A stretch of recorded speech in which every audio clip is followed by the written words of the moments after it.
Amici bellini, velocemente, ma proprio velocemente, un video fresco stringato, perché io mi sveglio con notizie di Di Lorenzo infortunato, poi qualcuno mi dice non è vero, cerchiamo di fare un po' di chiarezza andando nel profondo. Comincia!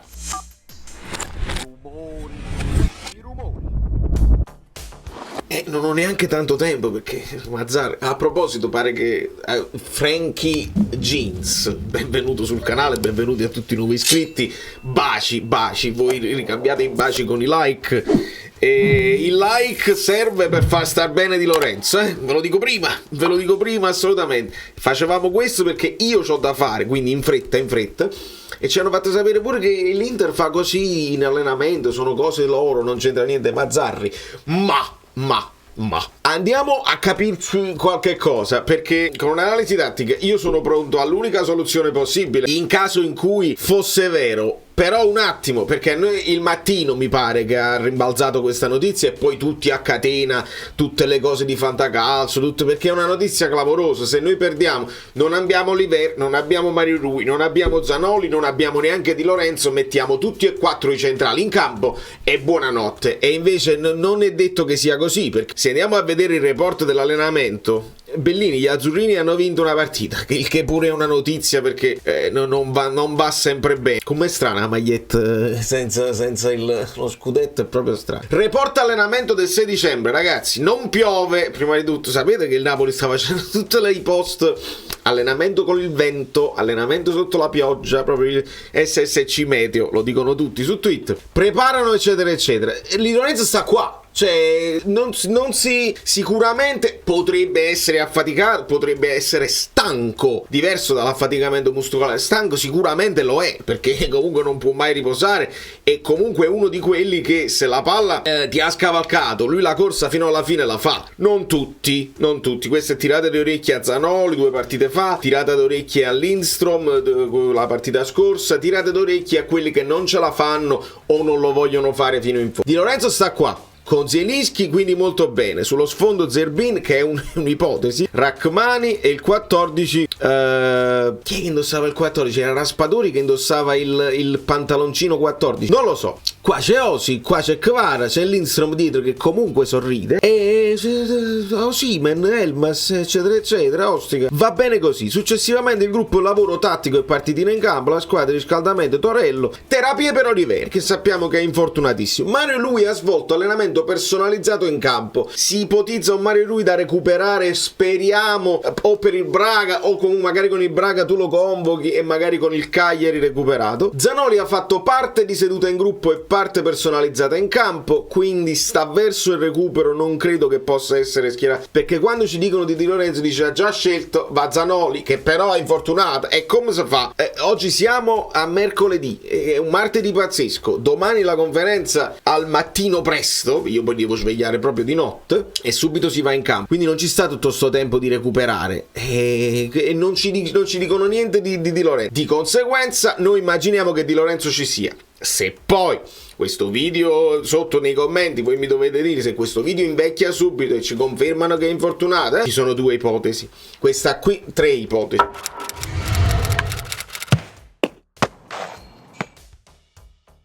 Questa qui è l'ipotesi con tutti i centrali in campo, adatti Rachmani, che è uno di quelli che per esempio col Verona giocava a 3 e spingeva anche Rachmani, quindi adatti Rachmani a terzino, e forse non è neanche male, perché ultimamente da centrale sta perdendo un pochino le staffe, sta perdendo un po' il contatto con gli attaccanti. Juan Jesus, Ostigard, Nathan di nuovo terzino, che Dio ce la mandi buona, e questa è una delle ipotesi, confermando Zielinski, Lobotka chissà a centrocampo, Politano, Kvara, Osimhen, con un Elmas sempre pronto, con un Lindstrom che magari può essere coinvolto, e vabbè. Questa è una delle ipotesi, però attenzione, secondo me è più logico, invece di riesumare, di scambiare, di avere 2 adattamenti che poi secondo me perdi sia fascia destra che fascia sinistra, avrebbe più senso, secondo me, levi Juan Jesus, insisti con questa roba qua e ci metti Fratem Zerbin che può fare il terzino destro tranquillamente,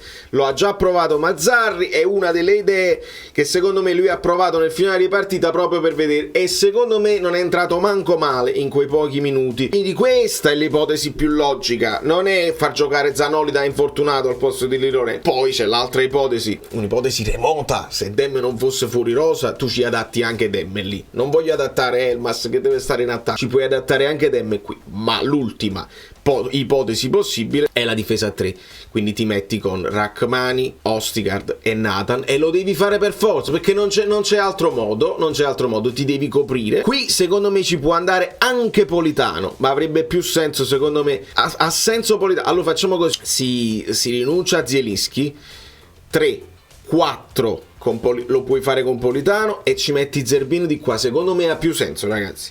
Ha più senso così, Zerbin di qua, Politano che si fa tutta la fascia, Kvara, Osimhen e poi ne devi mettere un altro, puoi anche metterci uno Zielinski qua davanti, o al posto di Zielinski ci puoi mettere Raspadori che ha molto senso. Ok, questa è la situazione dove tu sei proprio in emergenza totale, non ha recuperato Zanoli, Di Lorenzo non ce la fa, questa è secondo me la situazione più logica. Al posto di Zerbin ci puoi mettere Lindstrom, ma Lindstrom non la fa la fase difensiva, siamo inguaiatissimi, allora tu devi decidere dove vuoi mettere Zerbin a fare il tutta fascia, che la fa con grande volontà e deve inseguire gli avversari, perché sappiamo la Juventus uguale, con i quinti che avvolgono, che vanno veloci, Cambiaso da una parte, Kostic dall'altra, fanno bene i cross, e insomma la situazione è veramente complicatissima e non devo aggiungere altro, avremo delle chiarificazioni domani nella conferenza, io mi devo svegliare tra poco, devo andare a dormire, ecco, dovrei andare a giocare a pallone adesso, ma è meglio che vada subito a dormire perché altrimenti non ce la faccio a svegliarmi per la conferenza. Da New York, ma proprio subito, video brevissimo, sì, ce l'ho fatta la partita con i football, ha vinto, ma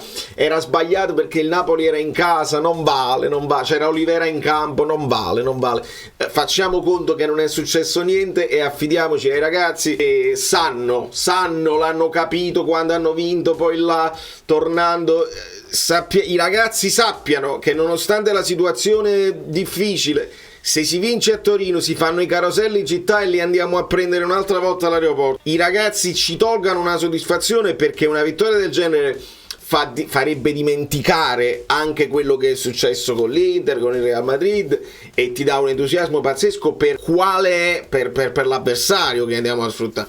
Poi la situazione di classifica l'abbiamo vista, la sappiamo, non è facile, però i ragazzi lo dovrebbero sapere, non dovrebbero aver dimenticato cosa significa per noi, è proprio una partita strana. Quindi questo è quello che i ragazzi possono fare, andare oltre tutte le difficoltà. Poi sappiamo che è veramente una roba proibitiva e diamo tutte le attenuanti del caso al nuovo mister che è stato buttato. Managgiai da New York, mettete i like che vi siete dimenticati.